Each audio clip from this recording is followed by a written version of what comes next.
Since everybody hated my music, I'm going to do this with my narration, and we will upload this video again, so hopefully everybody likes it better. So here's where I got the kit, January 2021, as you can see. It took a long time to get it, delayed. Here's what it looks like inside the truck, as I think there was another coupe in front of mine. I think there was a Roadster in there as well, buried back underneath. Here we are. We're now unloading it out of the truck. Pretty straightforward. The guy's excellent. Now we've got my beautiful wife, who's very nice to let me do these things because it takes a lot of time away from the family. So appreciate that. Here's the family helping out. My daughter, my wife, helping get the body off the thing. And then here we've got a bunch of time lapse of me just prepping, pulling all the aluminum off, and getting this thing ready to really start digging in. Here I'm cutting some steel for the roll cage. We're prepping the roll cage, getting ready to TIG weld. Here I am TIG welding in some of the R model reinforcements. I can go into that later. Just some close-up of the welding. And here we've got more welding as I've got the chassis on its side so I can weld in those X braces at the rear. Close-up of the TIG welding. I'm not a professional welder, but it comes out okay. And then I decided to spray it all white. So you can see here I'm spraying away. This takes quite a while. So it's base coat, clear coat. Had to scuff up all the original powder coat, which takes time, but you know, definitely worth it. Here I'm actually putting the brakes together, the Willwood 14-inch fronts. Here I'm now tapping the rear cover for a temp sensor. Pretty much got temp sensors on everything. Now I'm shooting this thing black. The rear cover is white. Just mixing up some paint. Here I'm building a storage box for under the rear hatch, all carbon fiber. Got a heater in there since it was wintertime and very cold. So now my new Coyote gets delivered. Love this thing. So this is an illuminator, as you can see, Gen 3. Here's another picture of it taken out of the box. Not the prettiest motors, but man, they're efficient and they run well. So here's a motor getting ready to be picked up and put onto the stand. And my T56 6-speed Magnum. Great transmission. I love that thing, by the way. I'm cleaning this thing up, ready to paint it. So now I'm spraying this thing base coat, clear coat white. I did put an etch primer on first since it is aluminum.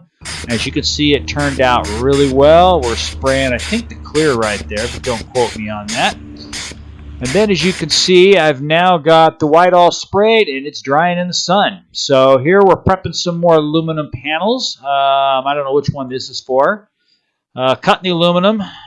Getting that thing ready to do whatever I'm going to do with it. And here, oh, these are for the engine surrounds. So I did cover those all in aluminum. I like the look of it. I'm using a drill to tap a bunch of the holes. 1032, quick and efficient. And here I am spraying more white. Finished. As you can see, all the suspension's painted white. And here we're actually deciding where we're going to put the reservoirs. So they're kind of in a trick spot here. Deciding how it's going to go. And then you can see how the finished product looks really sharp and clean. Bell housing going on the transmission. We had to cut the bottom like everybody does. You can see the tape line. Also had to cut the little spacer plate. So, and now you can see I'm putting the rear diff in. That's probably physically demanding, part of the harder jobs. You got to manhandle that thing up in there. Some guys use cherry pickers over the top, but definitely difficult, but it goes in. It just takes a little bit of time, and you try not to scratch any all the new paint. So here I'm actually starting to bolt the diff in. So as you can see now, I'm cranking down on that, and now we're working on the suspension. So this is the front end going together. Pretty straightforward, and bolting together my big old 14-inch Willwood with a nice big super light calipers. Love those things, great brakes.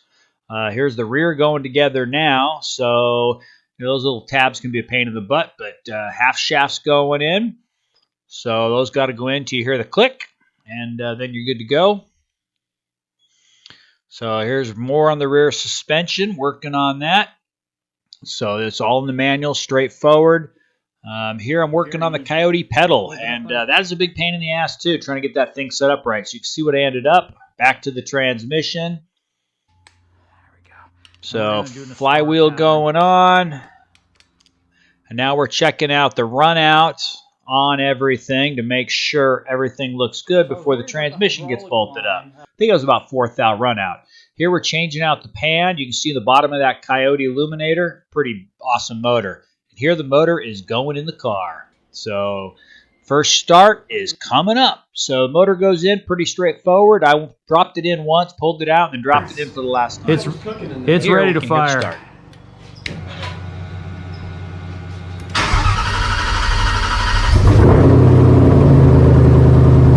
It's alive! I got no tack.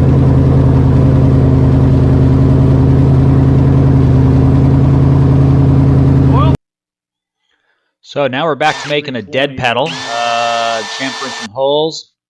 There's a dead pedal all set up. Nice feature. Highly recommend that. Now the car is going down on the ground for the very first time.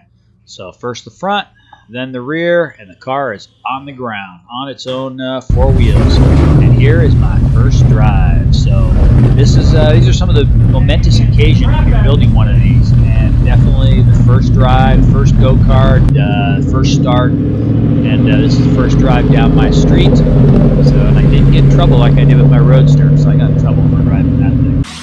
Now the body work begins. So you can see here I'm blocking out the fender.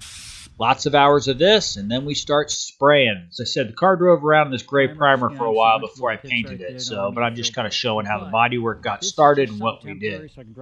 So as I said, I kind of like that color, that flat gray. It was pretty cool. Fitting the seats now. One of these Sparcos. Seats are very limited for this car because it is so narrow. These Sparcos seem to work. Sparco grid cues. I love the seats. I put a little extra padding on the bottom, and they're perfect. Getting ready to drop the windshield in. So first time I've ever done a urethane windshield, so that was kind of new. Actually came out really well. I'm kind of happy with the way it turned out. So cannot complain with that. Doesn't leak, and it looks good. So more than happy with that, actually. Had to strap it down as it doesn't fit totally flush with the body, but all worked out. Fire suppression system here. You can see where that's mounted. Kind of running lines, getting that thing all ready to go. Here, just starting the electrical, getting all the wiring done, and now paint for the final time. So we get the blue color. So I sprayed this thing in my garage. As you can see, it's the kind of Gulf livery, but not exactly. And here are some finished thoughts and finished photos. So car is now done, and thank you guys very much for watching. I truly appreciate it. And hopefully this was better than that crappy music. Thanks again.